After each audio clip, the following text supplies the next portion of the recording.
এই দেশেতে জনম আমার যেন এই দেশেতে মরি। আমরা এই দেশেতে জন্মি, এই দেশেতে মরবো, পালাবো না।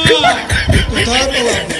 গত 5ই আগস্টের পরে পালাবো না বলে হুঙ্কার দেওয়া এই ব্যক্তিটি ঠিক কোথায় ছিল, কোথায় তার অবস্থান, তিনি ঠিক কোন জায়গাটাতে অবস্থান করছেন, এই বিষয়গুলো নিয়ে আমাদের সকলের মধ্যেই একটা কৌতূহল কাজ করছিল। আওয়ামী লীগের অনেক হেভিওয়েট নেতারাই তো আইনের হাতে ধরা খাচ্ছেন এবং অনেকেই পালিয়ে গিয়েছেন বলে আমরা জানতে পেরেছিলাম। কিন্তু এই দুর্ধর্ষ ব্যক্তিটি ঠিক কোথায় ছিল, তার অবস্থান সম্পর্কে আমরা অনেকটাই বেখবর ছিলাম এবং আমরা এই বিষয়ে অনেকটাই কৌতূহলী ছিলাম। অবশেষে প্রায় 9 মাস পরে এই মহামানব আমাদের সামনে দেখা দিয়েছেন এবং আমরা কিঞ্চিত হলেও তার কণ্ঠটাও শুনতে পেরেছি। অনেকদিন যাবৎ এদেশের মানুষ তার এই বিনোদনমূলক বক্তব্য মিস করছিল। তার সেই সুরলিত কণ্ঠে বক্তব্য শোনা কিংবা তার সেই সাউন্ড থেকে বাংলাদেশের মানুষ অনেকটাই বঞ্চিত ছিল। অবশেষে তিনি বাংলাদেশের মানুষের উপর রহম করে তার সেই মনোমুগ্ধকর কণ্ঠে কিছু কথা, কিছু ভয়েস, কিছু বক্তব্য মানুষের কাছে পেশ করলেন। গত 15 বছর যাবৎ আমরা এই ব্যক্তিটির অনেক রকম বক্তব্য শুনেছি। বলা চলে যে আওয়ামী লীগের মুখপত্র ছিলেন তিনি। দেশের যে কোনো রকম ক্রাইসিসে কিংবা বিরোধী দলের যে কোনো মুভমেন্টে সবার আগে তির্যক কথা নিয়ে এগিয়ে আসতেন যে ব্যক্তিটি, তিনি হচ্ছেন এই জনাব ওবায়দুল কাদের। আমরা এই গত 15 বছরে তাকে অনেক রকম হুঙ্কার দিতে শুনেছি। আমি অন্তত পক্ষে এটা মনে করেছিলাম যে সকলে যদি ভেঙেও যায় তাহলে এই ব্যক্তিটি হয়তো বা ভাগবে না, কারণ এত সাহস যে ব্যক্তিটির, দলের জন্য যার এত ডেডিকেশন, এই ব্যক্তিটি কিভাবে পালাতে পারে?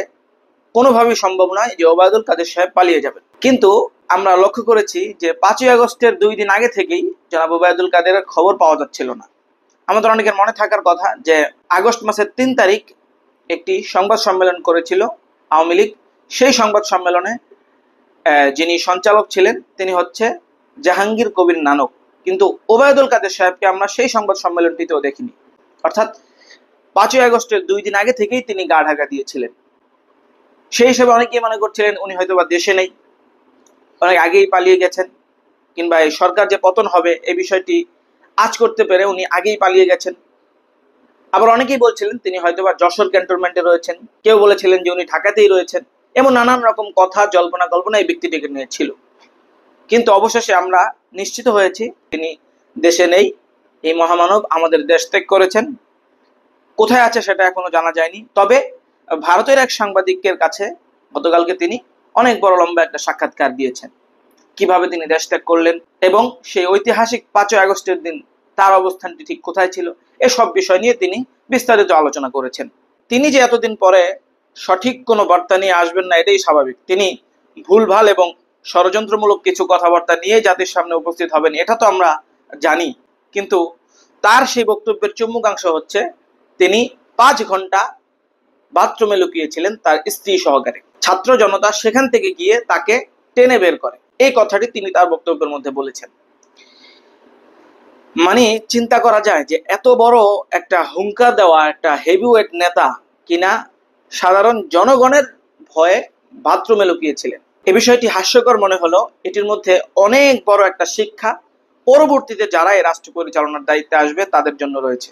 একটা সময় জনাব ওবায়দুল কাদেরের দাপটে তার যে নির্বাচনী এলাকা নোয়াখালী সহ সমগ্র বাংলাদেশে থাকা যেত না। আল্লাহ সুবহানাহু ওয়া তাআলার এতটাই ক্ষমতা রয়েছে এবং তিনি এতটাই শক্তিশালী যে তিনি চাইলে ঠিক 1 সেকেন্ড আগে যিনি পৃথিবীর শ্রেষ্ঠ ধনী তাকে 1 সেকেন্ডের মধ্যে পৃথিবীর শ্রেষ্ঠতম ফকিরে পরিণত করতে পারেন। ন্যানো সেকেন্ডের মধ্যে পৃথিবীর সবচাইতে ক্ষমতাধর ব্যক্তিকে একেবারে ধুলোয় মিশিয়ে দিতে পারেন। এমন সত্তা হচ্ছে আপনার আমার আমাদের সকলের রব মহান আল্লাহ সুবহানাহু ওয়া তাআলা। জুলুম এবং অত্যাচার কখনো দীর্ঘস্থায়ী হয় না এবং জুলুমের উপর ভর করে কেউ কখনো টিকে থাকতে পারে না দুনিয়াতে। পৃথিবীর ইতিহাস এটাই বলে। শুধু বাংলাদেশ নয়, পৃথিবীর যে যেখান থেকেই মাজলুমের উপর জুলুম করছে তাদের সকলের পরিণতি করুণ থেকে করুণ হবে, এটা বলা বাহুল্য। বিশেষ করে বাংলাদেশে যারা এখনো পর্যন্ত জুলুম এবং অত্যাচার করার চিন্তা চেতনা ভিতরে লালন করছেন তাদের জন্য ওবায়দুল কাদেরের এই পরিণতি এবং এই দলটির যে অবস্থা বর্তমানে হয়েছে, এই অবস্থাটি নিঃসন্দেহে একটি উজ্জ্বল দৃষ্টান্ত হতে পারে। কাজেই জনাব ওবায়দুল কাদেরের এই কথাগুলো এবং তার এই পরিণতি দেখে শুধু আমাদের খুশি হলে কিংবা অট্টহাসি কিংবা মজাকের মধ্যে লিপ্ত না হয়ে এই বিষয়টিও চিন্তা করা দরকার। আগামীতে যারাই আমাদের এই সোনার বাংলাদেশের শাসনভার গ্রহণ করবেন তারা যেন কোনোভাবেই অন্ততপক্ষে জুলুম এবং অত্যাচারের কোনো রকম চিন্তা ভাবনা মাথায় যেন না রাখেন। আল্লাহ তাআলা আমাদের সকলকে তৌফিক দান করুক এবং এই শিক্ষণীয় বিষয়গুলো থেকে উপযুক্ত শিক্ষা গ্রহণ করে আমাদের আগামীর পথ চলাকে আরো সুগম করার তৌফিক দান করুক।